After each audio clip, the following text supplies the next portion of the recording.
Сәлем құрметті жан, каналға тіркеліп, лайк басып, комментарий қалдыруды ұмытпа. Садхгуру, қазақ тіліне аударған Перизат Султан. Лао Цзы туралы естігеніңіз бар ма? Өз заманында оның көптеген шәкірттері болған.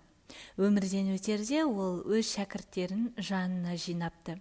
Сонда одан шәкірттері: сіздің қуанышыңыздың себебі неде деп сұрапты. Ол өмірінде өте көп сынақтардан өткен. Тіпті оған өзі елестете де алмайтын кінә таққан.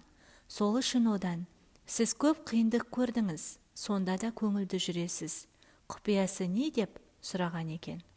Сонда Лао Цзы былай жауап берді: мен жай қана әр таңда оянғанда өзіме сұрақ қоямын. Мен бүгін нені таңдаймын? Қуаныш әлде қайғыру? Сөйтіп, мен әр күнде қуанышты таңдадым. Ал сіз ше, өз таңдауыңызды жасадыңыз ба? Егер әр таңда мен сізге барып сұрасам, сіз қуанышты таңдар ма едіңіз? Сізге бұл таңдауды күнде жасау қажет.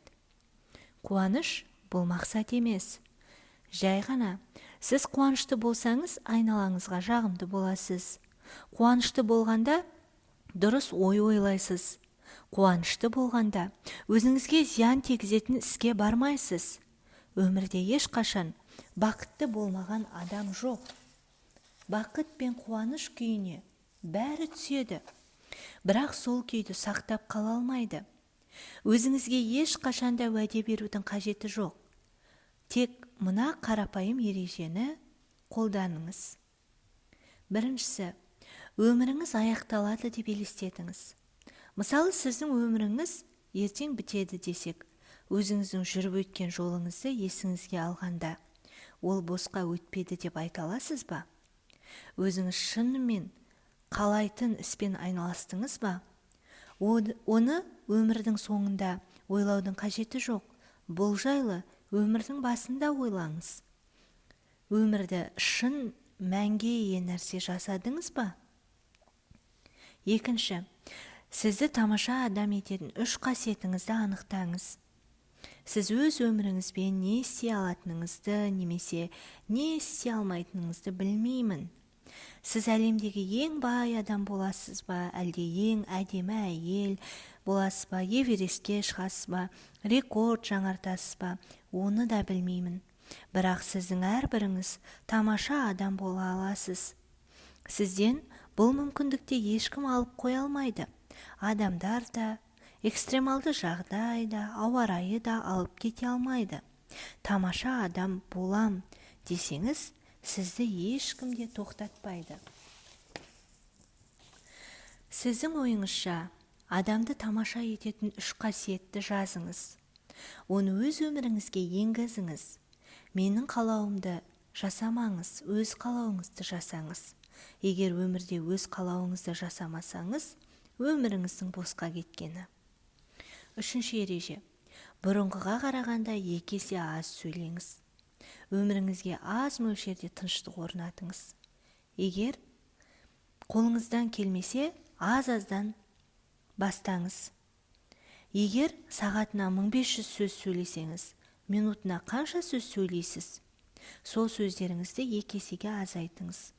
Артық сөзді құсық деп ойлаңыз. Егер сөзіңізді жүйелеп, бір ойды әдеттегіден аз сөзбен жеткізу үшін сізге өте ойлы болу қажет. Олай болмаса, сіз азайтып сөйлей алмайсыз.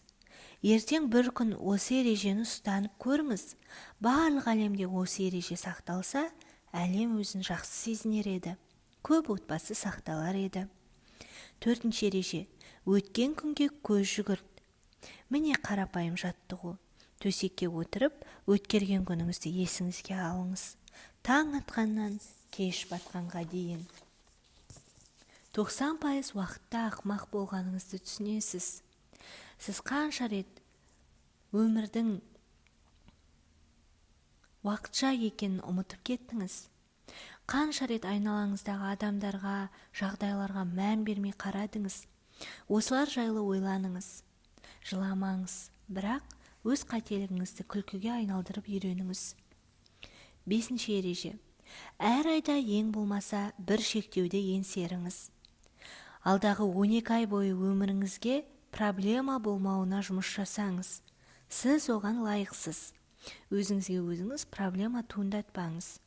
Бүгіннен бастап өзіңіз болғыңыз келмейтін қасиеттерден арылыңыз. Осылайша бір ай сайын бір ұнамсыз қылығыңызды өзіңізден босатыңыз. Сіздермен бірге болған Перизат Сұлтан.